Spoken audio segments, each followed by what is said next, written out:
eksaktong isang linggo bago ang Pasko, naghandog naman ng munting pamasko ang mga estudyante ng isang state college sa persons deprived of liberty sa isang kulungan sa Davao de Oro.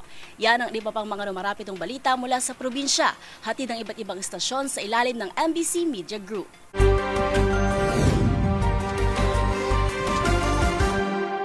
Naghatid ng pag-asa at saya ang Davao de Oro State College, Monte Vista Branch sa mga persons deprived of liberty o PDL matapos itong magsagawa ng isang gift-giving activity sa Monte Vista District Jail bilang bahagi ng programang Pamaskong Handog para sa mga detinado. Layunin ng aktibidad na may bahagi ang diwa ng Pasko sa mga PDL sa pamamagitan ng pamamahagi ng mga pangunahing pangangailangan at simpleng regalo na inihanda batay sa kanilang wish list. Ipinahayag ng mga benepisyaryo ang kanilang pasasalamat, sabay sabing ramdam nila ang malasakit at patuloy na pagkilala sa kanilang pagkatao sa kabila ng kanilang kalagayan. Ayon sa DDOC Monte Vista Branch, bahagi ng kanilang advokasya ang magsulong ng serbisyong pangkomunidad at panlipunang pananagutan lalo na sa mga sektor na nangailangan ng suporta at pag-asa. Pinatatag din ng aktibidad ang ugnayan ng DDOSC at ng Monte Vista District Jail habang ipinakita ang tunay na diwa ng Pasko, ang pabibigay, pagbabahagi at malasakit sa kapwa. Para sa MBC TV Network News, ito si June Soter, una sa Pilipinas, una sa Pilipino. Kusang loob na sumuko sa pamahalaan sa Bataan Police Provincial Office ang isang babae na dating kasapi ng mga grupo rebelde. Nakasabay nitong isinuko ang isang baril at isang granada. Alas 3 ng hapon kahapon, Disyembre 17, 2025, sa Hermosa Municipal Police Station sa Barangay Cules, Hermosa, Bataan, nang sumuko ang dating rebelde. Inorganisa ang pagsuko dito sa pangunguna ni Police Lieutenant Colonel Ilyas Taed, Force Commander ng Bataan 1st Provincial Bomber Force Company, katuang ang Hermosa Municipal Police Station at iba pang unit ng PNP at Philippine Army. Bunga na naturang operasyon ng kusang loob na pagsuko ni alias Kameka, 40 taong gulang dalaga, isang magsasaka ng gulay na residente ito ng Barangay Sentro 2, Barangay Mabigay, Hermosa, Bataan. Siya ay kasapi ng Bagong Hukbong-Bayan sa ilalim ng Lino Blascoman na dating kumikilo sa lalawigan ng Bataan.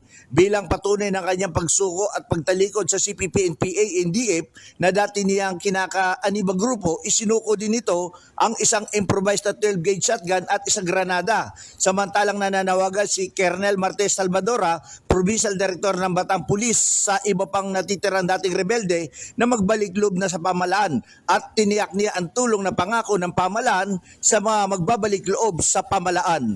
Para sa MBC TV Network News, RH37, Danny Kubilang, una sa Pilipinas, una sa Pilipino. Patay ang 34 anyos na lalaki matapos binaril sa Purok Saba, Barangay Montilla, bayan ng Moises Padilla, Negros Occidental. Ang biktima kinilala na si Joseph Miguel, si residente ng Sitio Balongay, Barangay Montilla na nasabing bayan. Ayon kay Police Major Ryan Villasario, hepe ng Moises Padilla Police Station, abang nagmamaniho ng kanyang motorsiklo ang biktima ng pagbabarilin ng hindi pa nakilalang mga suspect at nagkaroon ng tama ang biktima na ikinasawi nito. Mabilis na tumakas ang suspect matapos ang krimen at dinala pa ang biktima sa Moises Padilla District Hospital, subalit idineklarang dead on arrival. Na-recover sa lugar ng insidente ang isang kalibre 45 na pistola, isang magazines na may 6 na mga bala at 2 basyo ng kalibre 45.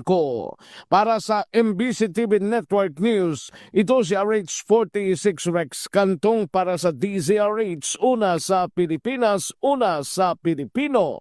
Naaresto sa sinagawang bypass operation ng Aguilar Police ang isang street-level individual na lalaki, 48 anyos na residente ng Barangay Poblacion Aguilar, matapos itong magbenta ng illegal na droga sa pulis na nagpanggap na buyer. Batay sa ulat ni Chief of Police Major Mark Ryan Taminaya, alas 8:20 ng gabi sinagawa ng kanyang mga tauhan sa Drug Enforcement Unit ang operasyon gamit ang Mark Money, isang nagpanggap na buyer at nakabili sa suspect ng 2 plastic sachet na naglalaman na hinihinalang shabu kapalit ng mark money at agad itong inaresto. Ang illegal na druging na kumpiska sa suspek ay may timbang na 0.5 grams at may street drug price na 3,400 pesos. Nasamsam din sa suspek ang mark money ginamit sa operasyon. Kasong paglabag sa Republic Act 9165 Comprehensive Dangerous Drug Act of 2002 ang kinakaharap ngayon ng suspek na kasalukuyang nasa kustudiya ng Aguilar Police Station.